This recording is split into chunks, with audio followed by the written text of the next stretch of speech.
ظلم اور انتقام کی سیاست پر یقین نہیں رکھتے۔ بانی پی ٹی آئی کو ہمیشہ کہا کہ سیاست کریں، گالم گلوچ نہیں۔ لاہور پر کبھی شہباز تو کبھی وسیم اکرم پلس کو مسلط کر کے لاہور کو سزا دی جاتی ہے۔ چیئرمین پیپلز پارٹی نے کہا کہ مسلم لیگ نون پوری طاقت اور دہشت کے ساتھ تحریک انصاف کے کارکنان سے انتقام لے رہی ہے۔ ہم نے ہمیشہ انتقامی سیاست کی مخالفت کی اور سیاسی قیدیوں کی رہائی کی بات کی ہے۔ ووٹ کو عزت دو کے نعرے لگانے والے بھی لاہور میں نظر نہیں آ رہے۔ چیئرمین پیپلز پارٹی نے مزید کہا کہ 10 نکاتی ایجنڈے پر عمل کرتے ہوئے اقتدار میں آتے ہی 17 وزارتیں بند اور اشرافیہ کو سبسڈی دینا بند کر دیں گے اور اس سے ہونے والی بچت کو عوام پر خرچ کریں گے۔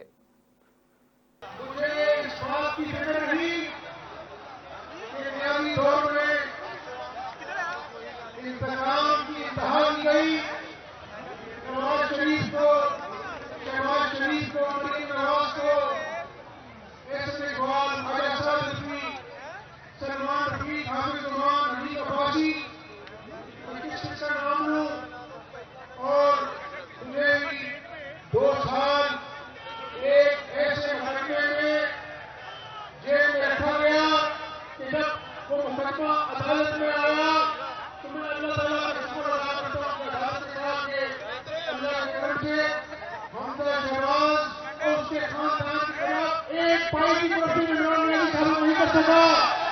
آج پاکستان پکار کر کہہ رہا ہے کہ 8 فروری کو بہت سمجھ کر ووٹ ڈالنا، کیونکہ آج پاکستان کی معیشت جدوجہد کا شکار ہے۔ یہ معیشت جب 2013 میں مسلم لیگ کو ورثے میں 1.9% شرح ترقی ورثے میں ملی اور جب 2018 میں ہم نے حکومت چھوڑی تو 1.9% گروتھ ریٹ کو ہم نے اللہ کے فضل سے 6.2% تک پہنچایا۔ پاکستان ترقی کر رہا تھا،